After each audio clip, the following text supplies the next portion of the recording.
2 దేశాల మధ్య యుద్ధం జరిగింది అంటే ఎంతో పెద్ద కారణం ఉంటే ఉంటుంది.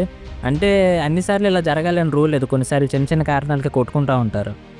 అప్పట్లో అలాంటి ఒక సిట్యుయేషనే బ్రెజిల్‌కి మరియు ఫ్రాన్స్‌కి మధ్య జరిగింది. ఒక చిన్న కారణం ఈ 2 దేశాల మధ్య 3 సంవత్సరాల పాటు యుద్ధం కొనసాగింది. అసలేం జరిగింది అంటే 1961 సంవత్సరంలో బ్రెజిల్ బోర్డర్‌లోకి ఫ్రాన్స్‌కి చెందిన కొన్ని చేపలు పట్టుకునే షిప్స్ అనేవి బోర్డర్‌లోకి వచ్చేసి లోబ్‌స్టర్స్ అనేవి పడుతూ ఉన్నాయి. లోబ్‌స్టర్స్ అంటే ఇవి రొయ్యల్లా ఉంటాయి కదా! అవి. ఈ విషయం బ్రెజిల్‌కి తెలిసి ఏమని వార్నింగ్ ఇచ్చిందంటే ఫ్రాన్స్‌కి, ఈ లోబ్‌స్టర్స్ అనేవి నడిచే నీటిలో నడిచే జీవులు. ఇవి వేరే ప్రాంతానికి చెందినవి కాదు. ఇవి మా ప్రాంతానికి చెందినవి.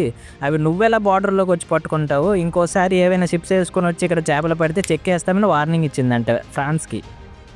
సో, దీనికి కౌంటర్ అటాక్‌గా ఫ్రాన్స్ ఏమని జవాబు ఇచ్చిందంటే, మీకేమైనా మైండ్ దొబ్బిందా? లోబ్‌స్టర్స్ అనేవి నీటిలో స్విమ్మింగ్ చేస్తాయి. సో, అవి ఎక్కడి నుంచో వచ్చి మీ ప్రాంతంలో చేరాయి. సో, అవి పట్టుకోవడానికి మీ పర్మిషన్ ఏం మాకు అవసరం లేదు. అది ఇంటర్నేషనల్‌గా ఎవరైనా పట్టుకోవచ్చు అని చెప్పిందంట. సో, ఇలా మాట మాట పెరిగి బ్రెజిల్ ఏమో తన వార్ షిప్స్ అనేవి సముద్రం బార్డర్‌లోకి దించిందంట. అది చూసిన ఫ్రాన్స్ మీదైతే షిప్స్ ఉన్నాయా? మాదైతే కూడా ఉన్నాయని తన దగ్గర ఉన్న వార్ షిప్స్ అని తన బార్డర్‌లోకి దించిందంట. సుమారు ఇలాగ 1961 నుంచి 1963 వరకు కొట్టుకుంటూనే ఉన్నాయంట. అది కూడా దేనికోసం? లోబ్‌స్టర్స్ అనేవి నడుస్తాయా? స్విమ్మింగ్ చేస్తాయా? అన్న దానికోసం కొట్టుకున్నాయంట 3 సంవత్సరాలు.